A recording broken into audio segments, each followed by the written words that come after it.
share it with you guys. So welcome to the Behind the Lens Art Discovery today. What museum have you been to? Oh, Desert Botanical. Oh, Desert Botanical Garden. Yay! We've had people at the Arabian Show. Everybody out enjoying Scottsdale, which is wonderful. So today is called Behind the Lens, and we have a great panel for you. And welcome to Celebration of Fine Art. My name's Susan, and along with our fabulous team, we're the ones that bring the show to you. And Fridays have become our really fun gathering of wonderful people who are interested in learning more about art. And we delve in. I'm going to scoot over here. There's actually an extra chair today, so I'll try to stay put over here. But this panel is three of our most fantastic photographers. Matt Seuss, right next to me. And then John Linton. And then Matt is from Bozeman, Montana. If you haven't been to Montana, it's a dream world. Right next to John is from Arizona. And by the way, happy birthday, Arizona. It's Statehood Day, and happy birthday to Dave. It's a Valentine Day. A Valentine baby. We got a birthday over here. Happy Valentine's Day, and I got to give a shout out. I hope she's watching today to my mother-in-law. Happy birthday if you're watching, Anne Marie. Maybe we'll get Jake to come say hi. And then at this end, we have Carolyn Thome from Point Cross, Maryland. Is it anyone else's birthday? Okay. Well, we're all going to have fun celebrating today, and we have a lot to learn. So we're going to talk about both the creative and probably the technical behind this fabulous works of art. So, Matt, I'm going to have you start. Just tell us where you're from, what you do, why you love being a photographer. Yeah, hi, welcome everyone. Glad to have you all here today. From Bozeman, well, I live in Bozeman, Montana, but originally from New England, and I've been a professional photographer for 30 years now. Started out as a photojournalist, and I did that for 17 years while working in New England, and moved out west in 2006 to pursue fine art landscape photography, and moved to Arizona, and I bounced around a little bit, Arizona, Santa Fe, and now I found a cute little painter that works here.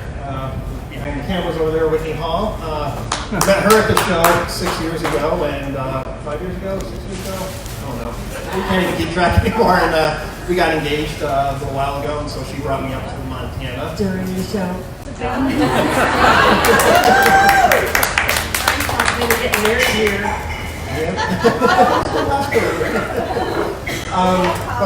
Yeah, I'm an educator too. I'm an Olympus educator. I just switched over to Olympus cameras last year, and they now sponsor me, and so I do some educational work for them and helping them out and all fun stuff. And this is my 7th year here, and absolutely love it. And you guys all know, because you guys come in here so often, this is the best place to be.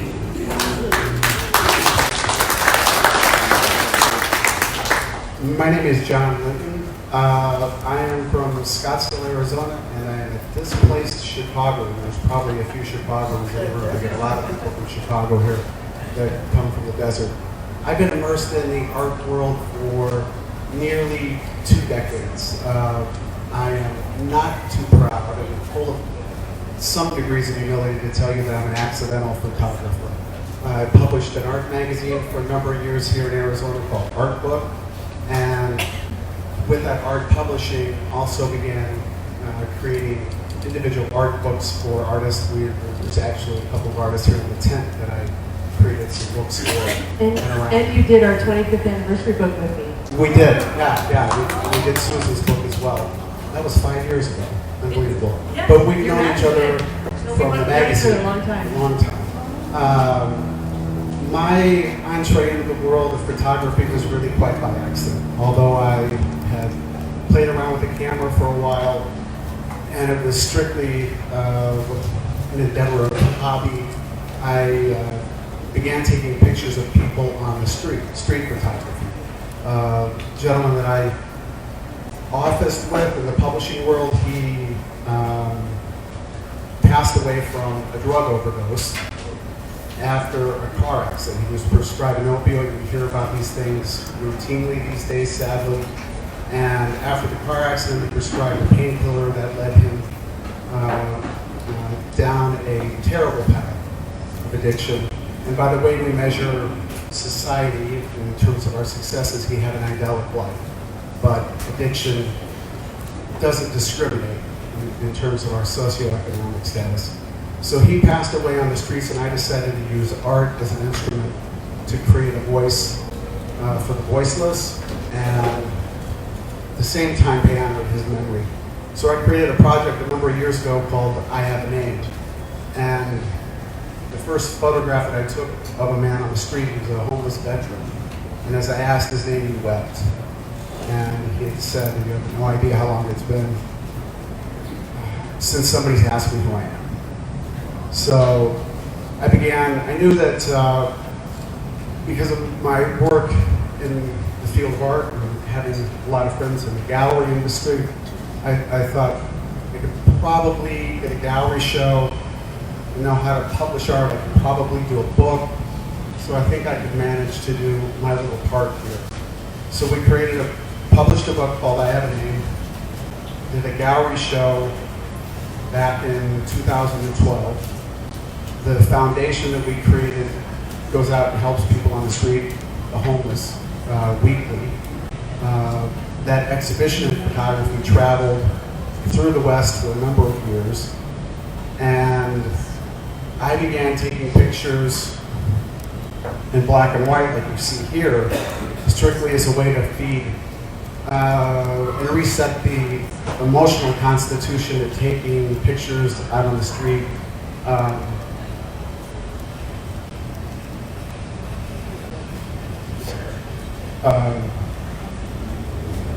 The final taking the pictures on the street and the pain that I was creating into it. I didn't anticipate showing to anyone. And I was working on a book project for a master photographer in Santa Fe, New Mexico a number of years ago. And while working on that project, I had the courage to show him a few pictures. I said a couple things to him. I said, I've got this modest little exhibition of photography that's traveled on the street, and I kind of fussed around with the camera. And he said, but you want to show me some other things. So I had the courage to show him some photographs that I'd taken, and there was a photograph of some horses that I had captured in Monument Valley. And that photograph stopped him. And he said a couple of things. Go back to Scottsdale, print this photograph for me, and I'll trade you anything in my studio for this photograph. Secondly, don't tell people you fuss around with a camera. I just told you all. He said you're a photographer. Started showing your work. I don't know if Susan knows this part of the story, but you knew what I was doing on the street. I'd sent Susan some of these photographs, and I do remember this conversation very, very specifically. And Susan had no idea what this work looked like. She knew what the street photography was about. And I said, I'd like to submit some work for celebration. But I don't want any favors, just because we know one another. And Susan said, you won't get any favors. It's jury dead. It's true. Yeah. So this is my third year here. I'm blessed to be here. I'm humbled to be here. And I'm going to pass the microphone this way.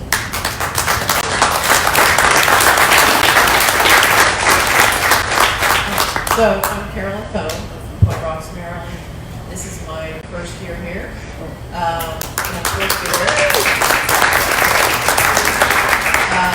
I'm also married to a sculptor who's here, who's been here for 9 years. And I do ask Susan no favors when I apply. She said the same thing. Don't worry. I will not show any face. So, yeah. So I'm thrilled to be here. I have been an artist all my life. I've been working at the Smithsonian for 28 years, and I work in the exhibits department, and I'm a 3D artist, model maker. I do a lot of digital work, 3D work, which enabled me, so when you do a lot of 3D work, you have to use photogrammetry, which means you're taking still images of your object in 360 from all angles. So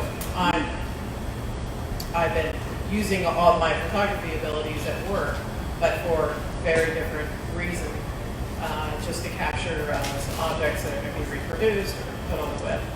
So I've always taken pictures all my life, and I really wanted to have my own work instead of doing my photography at work. I wanted to do my own work. And a few years ago, I set up my own photo studio, and I was like, I'm not sure what I'm going to photograph, but it started with looking for morels. And so I was looking for mushrooms.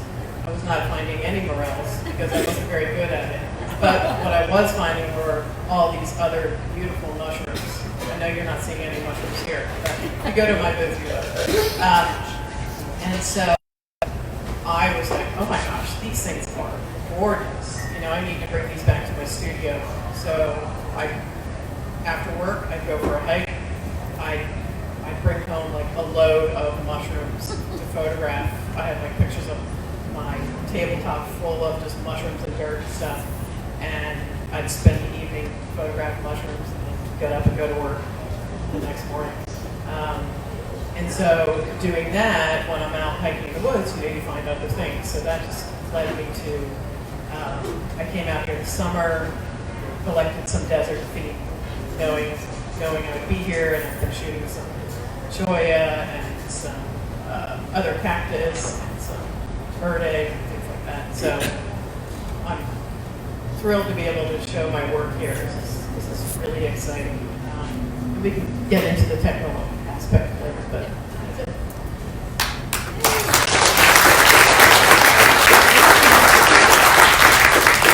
So it is true when they both showed me, and Matt juried in the traditional way. Actually, I didn't meet you. You came and introduced yourself prior to applying, which is always lovely.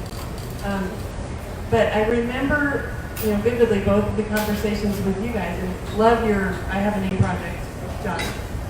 And then Carolyn, last year you brought some work to show me, and it was fabulous. And the other thing, by the way, you had a stint where you were taking pictures of white chairs. Yes. And that's why Paul wears his white shirt. That's my back there. I also photograph white chairs, white plastic chairs around the world. So because she's funny. And white chairs are everywhere. they're everywhere. Wherever she would travel, she would find white chairs to pictures of. But Feel free to send me pictures of white chairs, especially in compromising positions. And there's a fabulous painting that she commissioned Santiago Michalek to do of Paul. Was that this last year? 2 years. 2 years ago. Of Paul working out in the workshop, and there's a white chair in it. Yes. Thank you, Santiago. Yeah. And Paul. They put a white chair in the painting. It was awesome. But your work is fantastic, and what I've seen with each of these artists, as with most of the artists in this celebration of fine art, has been this great evolution of talent. Like from where they each first started, when they first showed their work, which was already marvelous, they've grown exponentially in the way that they shoot, in the way that they present their work. And it's really exciting to see that transition and see the confidence grow.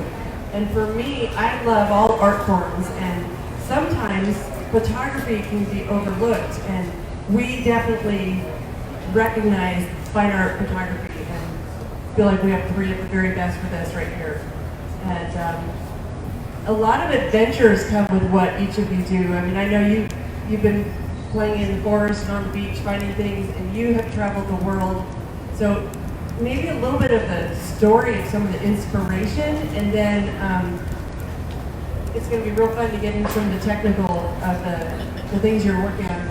And you have your great little shadow box, and you have some things you can tell us about. But when you first came to me, Matt, it was primarily outdoor photography, landscape, some really cool iconic things as well.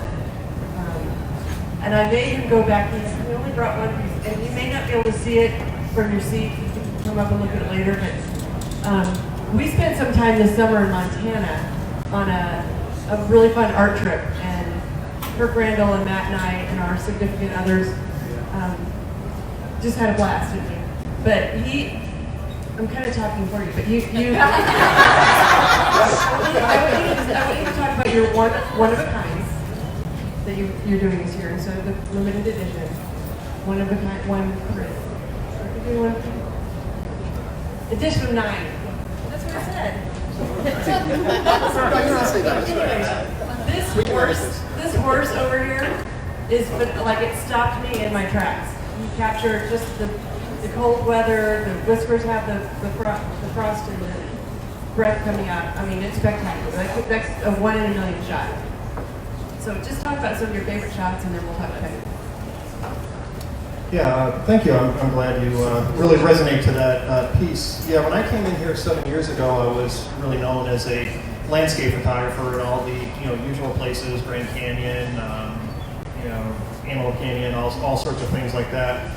And I don't know, I actually kind of look at some of my old studio shots, and I'm like, oh man, how did you let me in back then? But photography for me, I mean, as I mentioned before, I've been doing this professionally for 30 years, but I continue to grow and to learn and to push myself and explore new realms with photography. I would just get bored if I kept on doing the same thing over and over. And living with a fine art painter has certainly influenced me as well.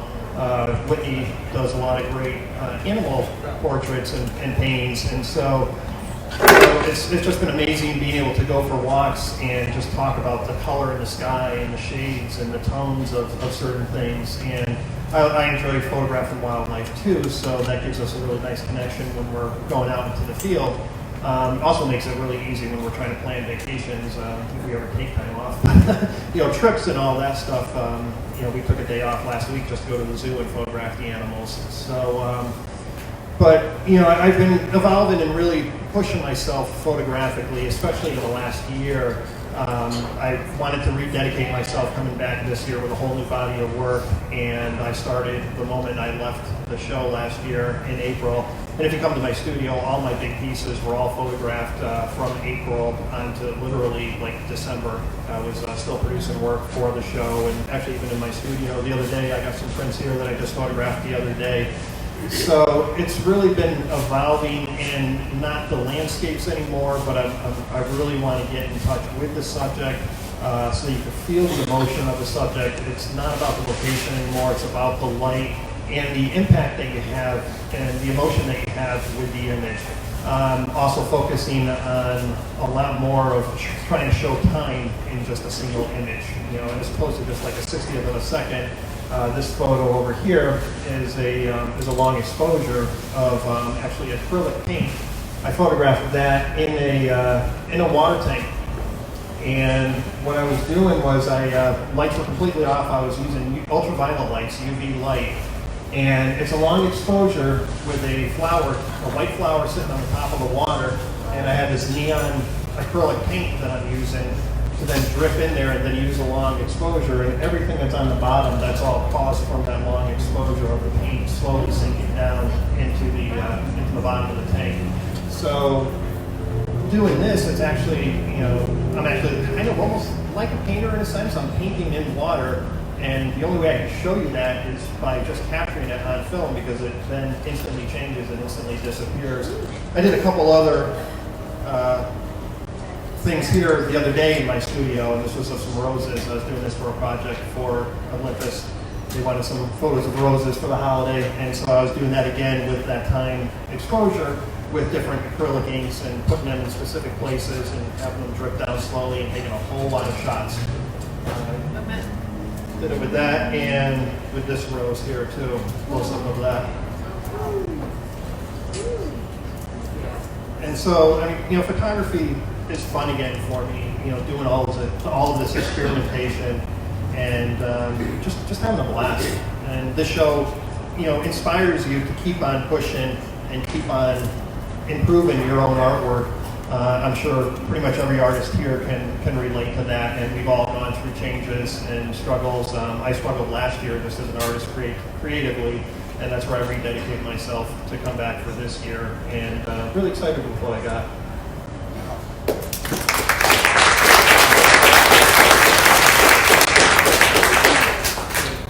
Evolution is awesome. I don't have a question. No, I was going to hand it to you. Yeah, let's do that. Pass these around and take a closer look. And you've done all sorts of things using the shutter open. Talk a little bit about how and why you do that. How do you do that? I'm really trying to show things that you really can't see. You know, anyone can go to the Grand Canyon and see it, and you know, I can spend a lot of time there and wait for the perfect light. But you know, you kind of can get lumped into just everyone else takes pictures of the Grand Canyon, and you know, there's really nice pictures and there's so-so pictures. But I wanted to try and find stuff that is not as easy to be duplicated, because a lot of it is coming from me and my creativity and my challenges to myself. So one aspect of that is with time and showing how to show a transition of time in just a single image, and that's where these long exposures are really cool. I do a lot of night sky photography too, so I'll do long exposures, 45 minutes, an hour, even longer, with the star trails going up above. So it's really fun, just really trying to do things creatively, photographically, that you can't see normally, but then can resonate with people. Cool. And you have a little setup at your studio, that your shadow box or whatever you call it.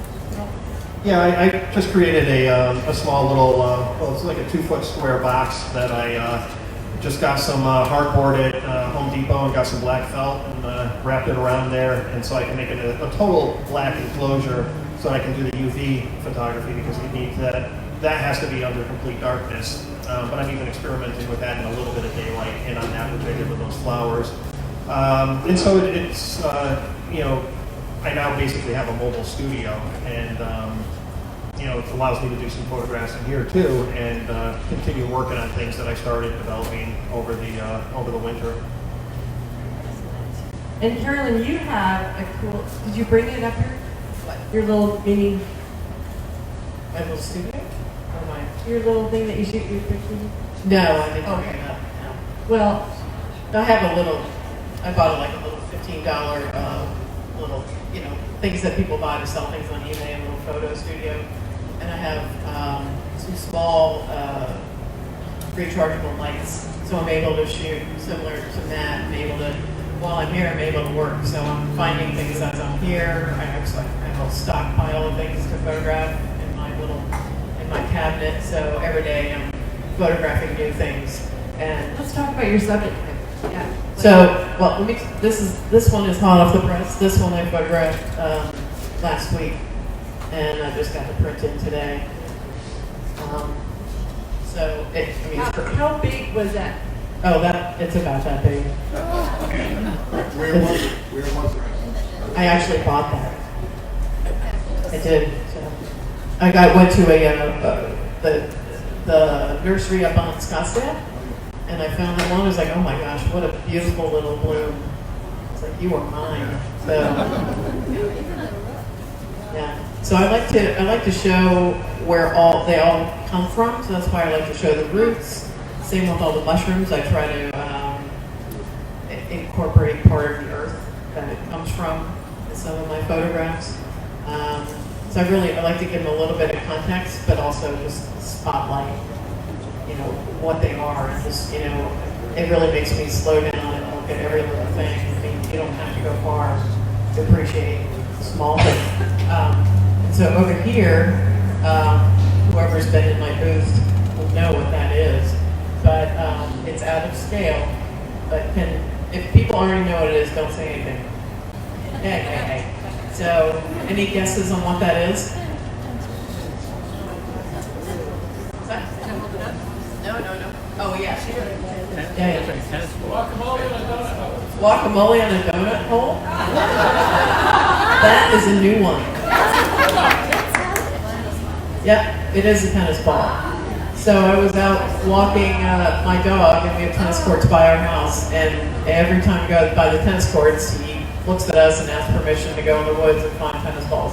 And so he came out with this tennis ball, and it was beautiful and covered with moss, and I was like, Buzz, give that to me. That is mine. So I stuck it in the fence of the tennis court, and we went on our walk, and I went back and got it. And I named it after him. It's called Buzz's Ball. And then, so this is, I don't have this photograph up here, but it's in my booth. So this is like a sample of like a shelf fungus that I collect and I photograph. This one's called the Starship Enterprise. I think it's aptly named. And I also will find, I just find unusual things. Actually, my husband found this for me a couple of years ago, and it's just a beautiful piece of it was found in the desert, so it's probably like cypress or something. But if you look at it from all different angles, it turns into something else. So if you come to my booth, I have a series of 3 shots of this, and I mean, it's amazing. I mean, it looks like a triggerfish, a piranha, to me, a sonogram, and, all these weird things. And then I also get access to things that not many people get access to. These are feathers from an ocellated turkey. Just beautiful feathers from the turkey. And we also have some good friends who have incredible skull collections. So I have pictures of bird skulls, and a giraffe skull, things like that. So I don't know, it's great that I have access to all these things. I can bring to my studio and shoot. I love how you invite us to take a closer look. We have an episode, a segment coming up, session coming up later on called Take a Closer Look. You could have been on that one too, because isn't life about slowing down and enjoying the things that most of us just walk on by? So another one that you have that I love is the shell that I believe was from Mexico. Yeah, so I had, we were in Mexico last year, and on the beach, I found a shell that was just full of holes, and I thought it was beautiful, and so I brought it back to the studio and I photographed it, and I actually, I just ordered a 12 by 12 of that one, so, but it's really, it wasn't a perfect shell by any means, but it talked about life and how things can happen to shells, and worms go in there and eat them, and they just kind of turn into something else. It's beautiful. That shell was pretty big, but and then I have another photograph in my booth of a quail face feather. So it is not even the size of your pinky nail, but it's blown up, so you really get to look at it. It's absolutely beautiful. So I like to zero on super small things or unusual subject matter. And whenever I go out hiking, if you ever tracked me, it would just be like, I don't go far, but I walk for like a mile in like the same, 500 feet or something. So. And you finally found the morels. I finally found morels, and I'm thankful I was looking for it. It was. I was looking by our house, and I had crossed some railroad tracks to go up this hill, because I heard they were on this hill with these poplars and all that. And I went looking for them, and I couldn't find them. And I was with my dog, and we were about to go back down the hill, and a train came by, so we sat on the hill, and we were sitting by a downed log, and I looked it over, and I was like, whoa, what's that? And it was like this wood ear fungus, this burgundy, velvety, beautiful fungus, and I was just, that is actually sort of the moment that started me looking at all the other fungus around, so. Thank you. All right, John, I want to have you share a little bit about, again, some of your inspiration. I love, again, the 2 bodies of work, people and then places. And for you, this is one of my favorite places. Of course, I love the Monument Valley, but can you talk a little bit about each of these and how you derive such peace when you're out there? Well, as I mentioned before, And I'm different from the other. I think what's great about the three photographers that are here is that our work is very unique to itself, and each one of us are doing something quite different from the other. And I admire both photographers here on stage greatly, as I admire most of the creatives, not all of the creatives that I get to share space with every day. It's an honor. I'm more of a traditionalist in the sense that, and Susan touched upon it earlier, having a long background in art in a different capacity in terms of publishing a magazine, I was innately aware of really the role that photography played and how it was embraced, or in some cases kind of not embraced by the fine art community. And it's always been, in some cases, and I think we're all adults in the room, kind of the bastard child of the arts. And if it were not for people like Weston and even Ed Curtis a long while ago, and certainly Ansel Adams, perhaps none of us would be up here. So, those photographers are to be thanked for really laying a foundation for people like us to continue to be part and play a part in the art world. And with that said, yes, the work on the street that I did and the photography that I've taken of people, I've become, whether you're, I think, cutting hair or scooping ice cream, and I don't mean to be, kind of parochial about this, but the longer that you do something, the better off you should become at it. And in a modest way, the portraiture that I'd taken on the street had become well done. And like Matt had said, even some of the work that I look at in those early days when I was taking photographs of people on the street, I wouldn't want to show them. They look rather, sophomoric. And some years later then, your work does evolve. And fortunately, I can tell you that even, I was working with film initially on the street, and I had an exhibition of street photography in Los Angeles, and the fellow that was the gallery owner was a well-thought-of photographer in Los Angeles, and he said, for the work that you're doing on the street, you should switch to this camera. And I said, well, what camera is it? And he said, well, it says Sony, and Sony had just come out with this mirrorless digital camera. I said, I don't know if I'm really interested in that. And we were breaking the show down. It was about 2 a.m, and he said, let me show you why you should use this. And he went outside, took a quick picture. He was able to import it quickly into the computer, and he showed me what an amazing piece of photography with this digital piece of equipment that was mirrorless made at 2 a.m. with no flash. So I said, can I borrow that camera for a couple days? And I'm on, I think I ruined one of the cameras in a sandstorm. But I'm on, I think, the 4th camera and the 3rd generation, and I'll probably be going to the 4th generation of that camera next. However, with that said, because of digital photography today, you can get real sloppy. And what I mean by that is you can just stay kind of trigger happy and maybe just point and shoot and hope that you get something interesting.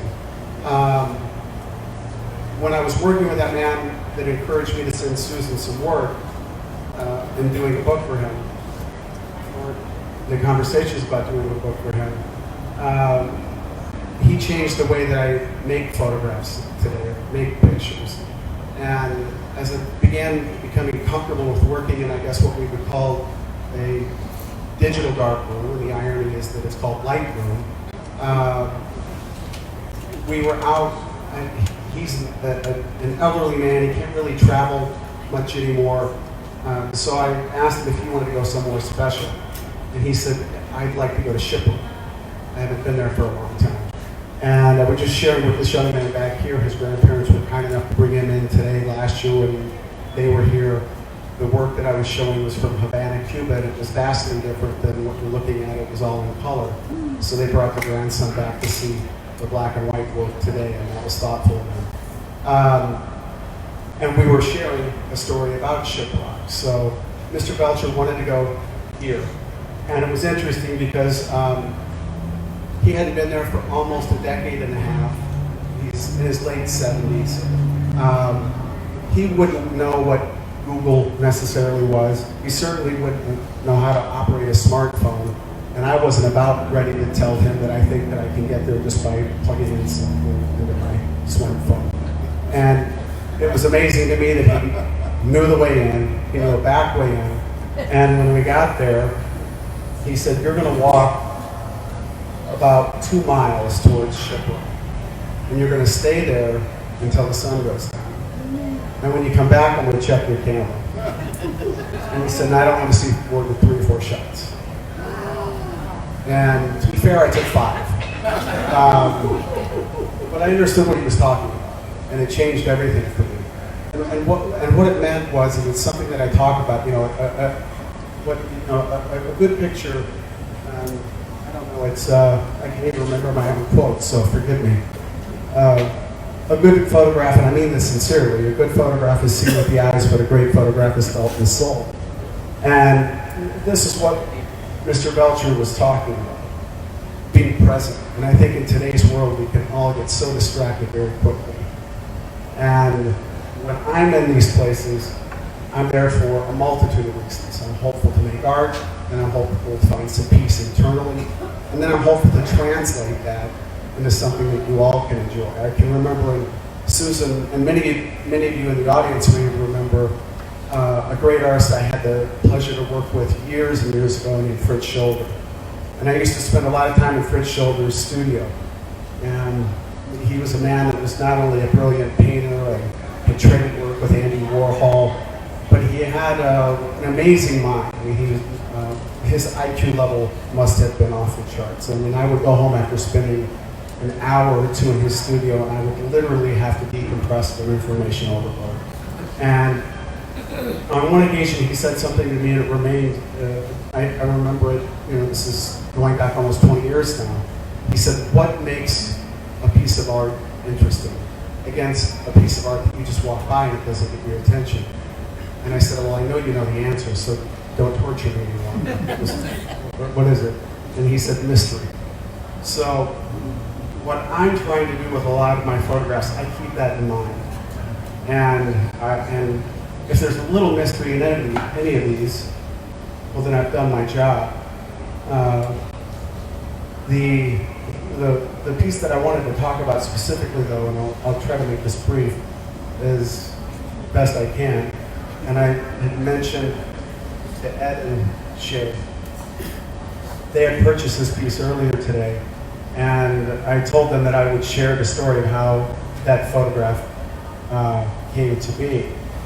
So sometimes when I go out and make a photograph, I'm making a plan to be somewhere. Shiprock and that photograph represent that situation. The photograph here at the end of the space, this is a piece of photography that was made quite by accident. I guess as an accidental photographer, I shouldn't be surprised. But Martha Pettigrew, who's sitting here, Martha's brother says goodbye to his wife, once a year for a little while? Hobson, more often than that. So he's retired, and he says goodbye to his wife for a little while, and he goes somewhere that he wants to go and spend some time. And a couple of years ago, he'd spent some time near where this photograph is taken. And Martha had asked me to take a picture for her, which I still haven't gotten yet. I haven't forgotten about it, but it's just I'm pretty fussy about what I do. This is south-facing Tucson. This is taken on the border of Saguaro National Monument and a place called Ironwood Forest. And her brother had spent a couple of weeks in Ironwood Forest. I think he's there presently, isn't he? Yeah. And if you're looking down this road, you're looking south. So to the right of this road would be a mountain range known as Ragged Top. And Martha asked me if I knew where that was, and I said I do. So I've been down there no less than 5 times, trying to get a photograph for Martha to give to her brother. And each time I'd gotten down there, I wasn't happy with either the light or the sky. Something just wasn't quite working out. Well, in this case, the sky was lovely, as you can see, and I like skies. I should have a bumper sticker that says I break for clouds or something. So the sky was glorious, but by the time I'd hiked into the desert, which was about a mile or a mile and a half to get close enough to Ragged Top, and that desert terrain down there was unforgiving. And the heat that day was crucifying. So I was cursing Martha and her brother on the way home, and knew that I was going to have to take another trip to get this photograph. But as I got to the vehicle, I was about ready to put the equipment away, and I looked down this road. And I thought, that's what I'm here for. This is it. And I love the metaphor of the road, either where we're going or where we've been. And I don't know about you all, but life can get kind of bumpy sometimes. And this road is certainly not only less traveled, but full of some motion. So that's how I made the photograph I had to share, and I hope that you both enjoy it very much and take it home. I know you're from Southern Arizona, and your husband had mentioned that you spent a lot of time in Yosemite, and we talked about some photographs in Yosemite as well. So I think I've blathered on enough.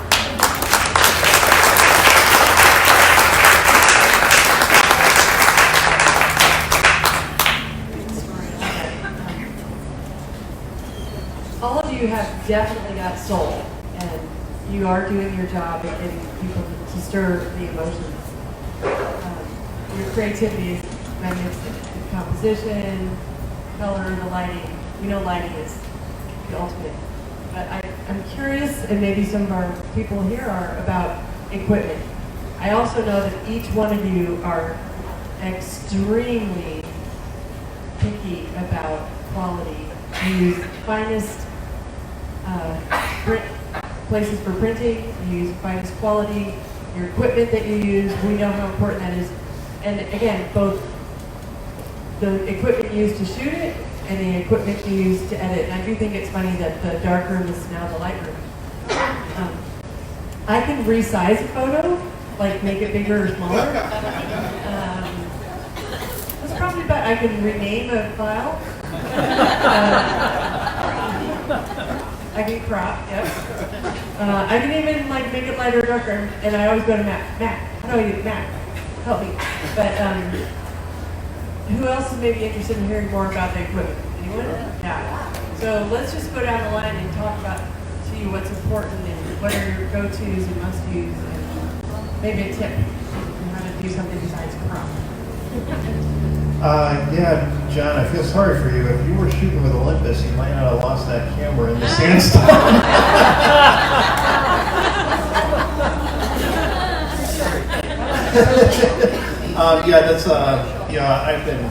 I started as a photographer when I was 12 years old, and I had a chemical darkroom, and I've shot with all brands. I've shot with Nikon, I've shot with Canon, I've shot with Sony, most recently, and then I switched over to Olympus, in particular because of the weather sealing on it. I can shoot in pouring rain without having to put anything on the coverage at all or anything like that. When I first bought my first Olympus last year, the very first day, we were in Montana and we had a thunderstorm come in, and there's this cool mode on it called live composition where I can actually photograph lightning during the middle of the day without any other special things. And so I had my camera out on the tripod and it started pouring rain, and I was like, my first instinct was like, oh my God, get the camera in, or put something on to cover it. And I'm like, oh no, wait, this is an Olympus camera. I don't have to worry about that. And they're advertising. They have water on their cameras for their advertising, and so I posted that on Instagram and stuff like that. I had a picture of my camera just soaking wet, and people are all freaking out and everything, and I think it's working fine. And I know photographers who their camera gets so dusty and dirty with the Olympus gear that they just stick it underneath the hose and rinse it off. And then that's it. So You almost fell over in the river in Montana. Yeah, It would have been fine. almost not. Yeah, it would have been fine. But the gear is really cool, and photographers love to talk about the gear. But the most important gear item is the person behind the camera. So it doesn't matter if you're shooting with Olympus or with Sony or with Canon or with Nikon. The most important person is the one behind the camera. And, I think, John, you were talking about, it takes hours and hours and hours and hours of practice to become really good at, no matter what you're doing, photography included. You're not going to all of a sudden do leaps and bounds better photography on your own just by switching camera brands or just by getting a new camera. It really is the blood, sweat, and tears of taking thousands and thousands and thousands of pictures and being critical and finding out what went right, what went wrong, how can you improve on it. So, and then when you get to, more of a professional level, the cameras can really help you where, that whole, it doesn't matter what camera brand it is, it does because you start specializing in certain things. And I decided to move over to Olympus because one of their mottos is, been making photography fun. And I was in a rut last year, didn't know where I wanted to go photographically. And Olympus was great to send me some loaner gear for a couple months. And I think I picked up my Sony camera once during those 2 months that I had that loaner gear. And all of a sudden, all these creative opportunities approached me. I can hand hold like a 10-second photo. I can hand hold the camera for 10 seconds. It has the world's best image stabilization in it. I'm able to do these long exposures during the daylight because it has this option called live comp. It can do handheld focus stacking. So if you're doing macro photography, handheld, it'll take a whole series of photos and change the focus and then stack it all together and you have one big, huge, sharp photo. So, there's some really cool things there that just really started opening up my eyes, and I'm like, wow, with my experience, just being a photographer, what can I do now to really push that? So that's where the gear has really helped me move forward in creativity and also with a whole lot of fun. And then, for me, photography is a two-part process. It's out in the field, under the right lighting conditions, and, lighting is, you alluded to this earlier, lighting for me is the number one most important thing. It's not necessarily the subject, the location, anything. For me, it is light. And if I can find good light anywhere, I can make a photo. So getting the photo out in the field is the number one first step. Then it's how do I bring it to life in the digital darkroom? And yeah, I've been calling it a digital darkroom for a while. You alluded to Lightroom. That's a program from Adobe.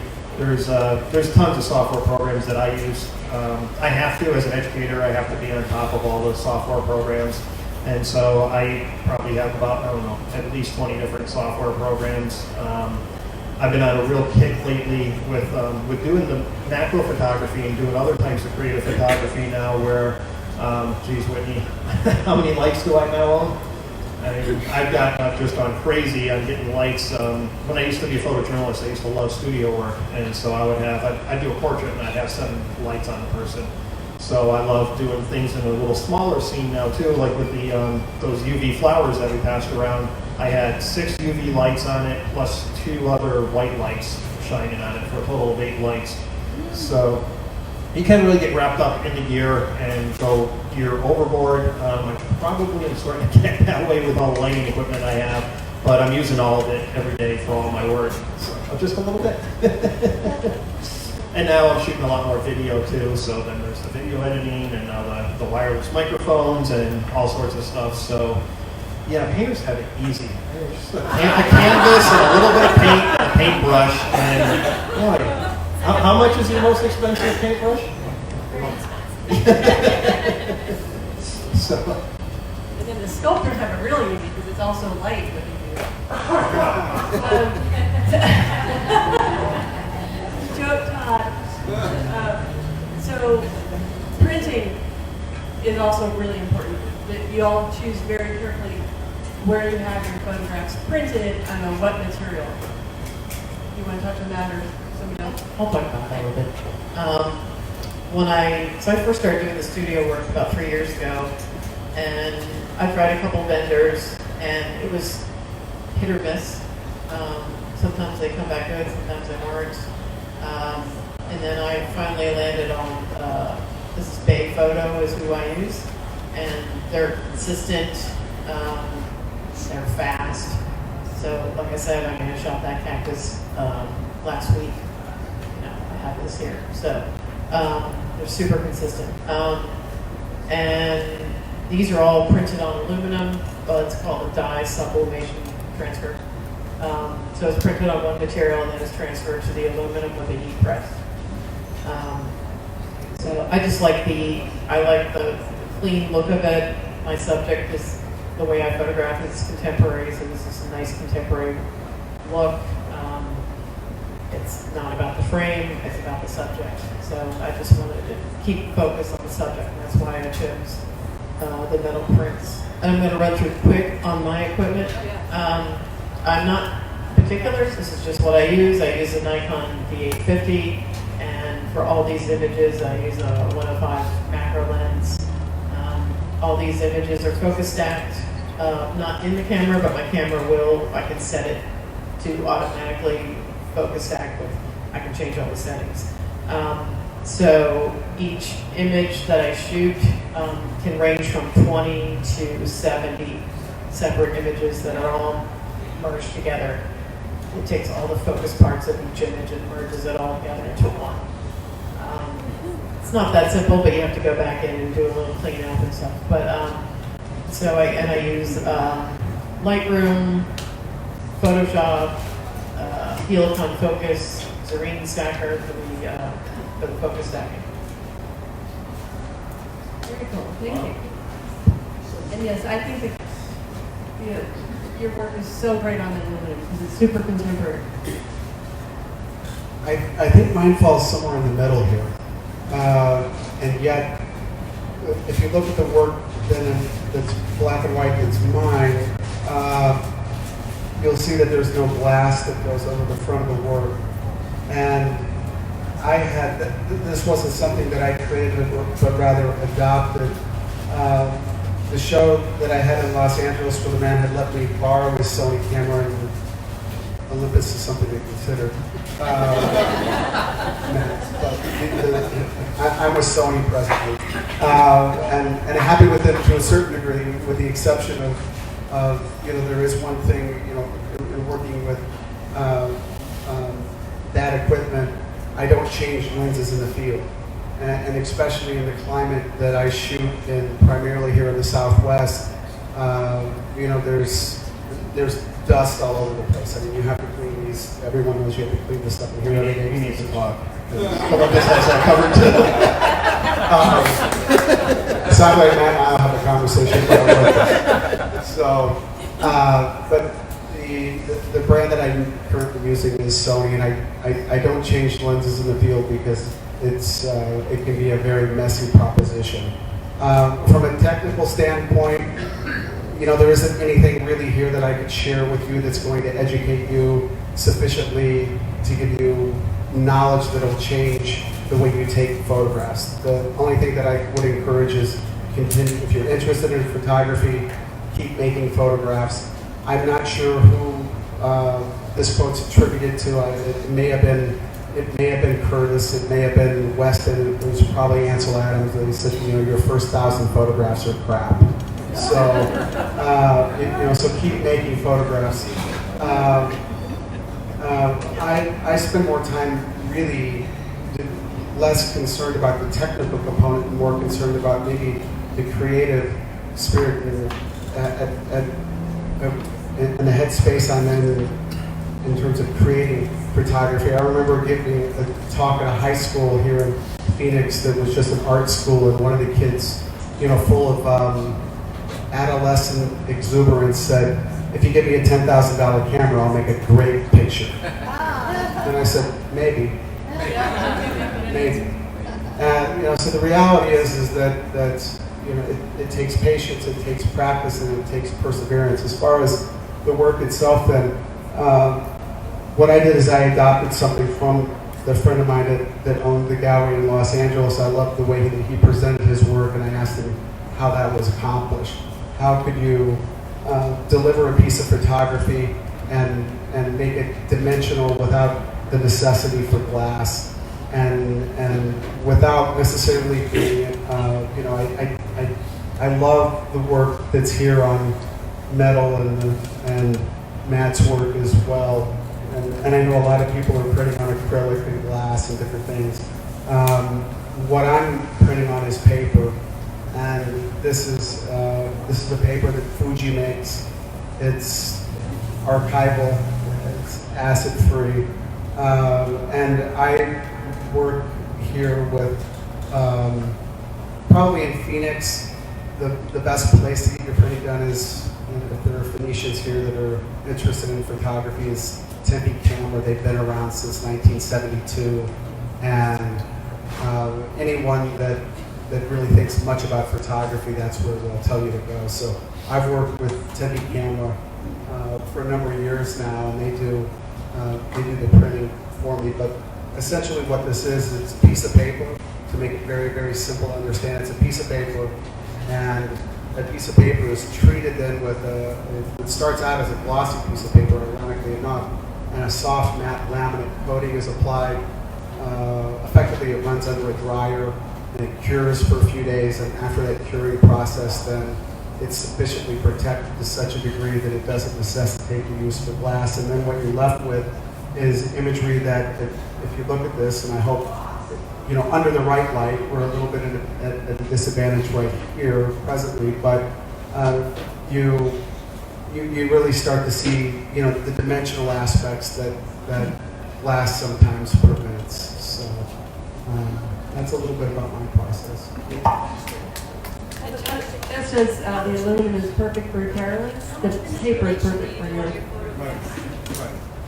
How much manipulation do you do on your photographs? I see it's sort of like magnetic. Do you do dodging and burning on the photo? Repeat the question, please.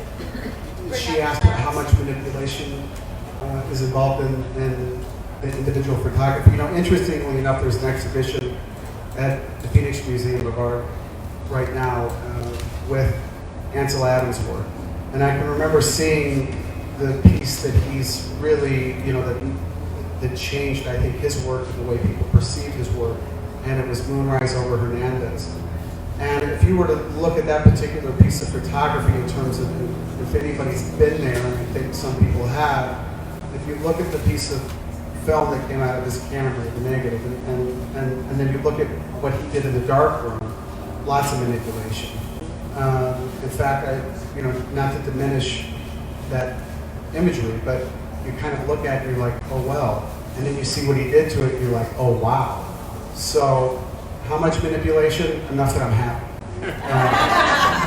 And I don't mean to be, but yeah, there is a fair amount. But the same thing that photographers did in a dark room with dodging and burning, you're doing now in programming, software programming. So there's a fair amount. But the beauty in it, years ago, if you went too far, it was an expense, and it was a lot of time and a lot of money. And today, it's you can just hit reset, and the only thing we've done is maybe, undo, right? But what I often do is I'll sit with an image and I'll work on it for, sometimes, and Martha, she's been around me enough that she knows the process. Sometimes I'll work on things for hours, and then, and I think it's also important. I was listening to a YouTube documentary the other day, and it was given by an artist, and one of the things that artist had committed himself to was feedback from other artists. So I'll often call Martha and send her an image and say, what do you think? And Martha's a painter and a sculptor, not a photographer, but I do want her opinion. So I'll ask for feedback. I'm not too proud to do that. And if I'm not sure about it, I'll sit on it for a night. And then I'll look at it in the morning. Sometimes I'm happy with it and I'll continue on, and sometimes, it's just a bad picture. No one sees it. Yeah, and actually, if you brought up that Ansel Adams photo, have you seen?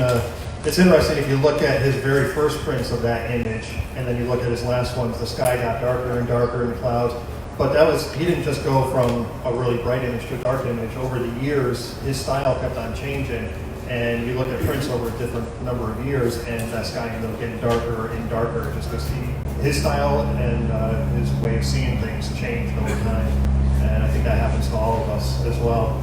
I want to mention really quickly, a second. Yeah, so I'm actually, I used to print my work on aluminum, and I started switching over to acrylic the other year. So yeah, it's actually on acrylic. And I found a great lab in Colorado, Reed Imaging, and they worked with me to get this all here. I had a 600-pound crate delivered Tuesday before we opened on Friday with all my new pieces. And so my work is being printed on a Canson Fine Art 100% cotton rag photo paper. It's a watercolor paper and it has a texture to it.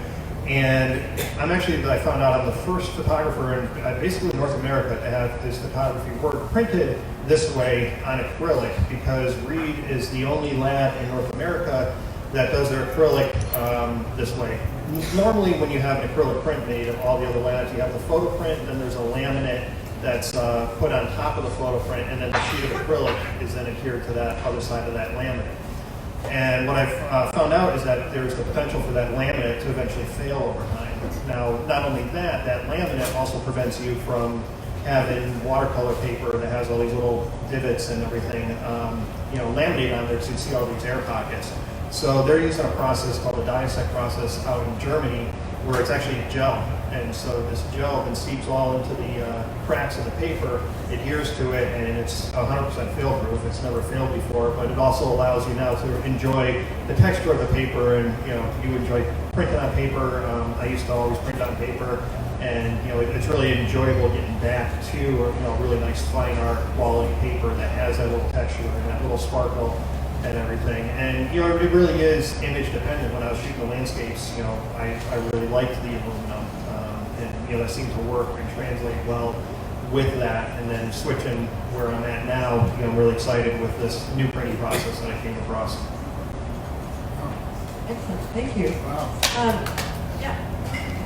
John, you said you don't change lenses, so what millimeter lenses did you use for those shots? Question: what millimeter lens did you use? I use, typically when I'm out doing one of two lenses, a 16 to 24 or an 85. Those are usually my go-to lenses. Or the portraiture, it's a 55 millimeter prime, but that's 16 to 24. Thank you. Was there, somebody else had a question? We're getting close to wrapping up, but For Carolyn, like that, how is it on? Is the thing you're photographing on something or laying down, or how does that work? so I did like magic. It looks like it's It is. floating. You figure it out. Yeah. Okay. No. I tell everybody comes to my booth. So I shoot everything against a black backdrop. I will take. Oh, by the way, having the photo stacking inside the Olympus is really nice. That it will merge everything together because. You got two customers. Yeah.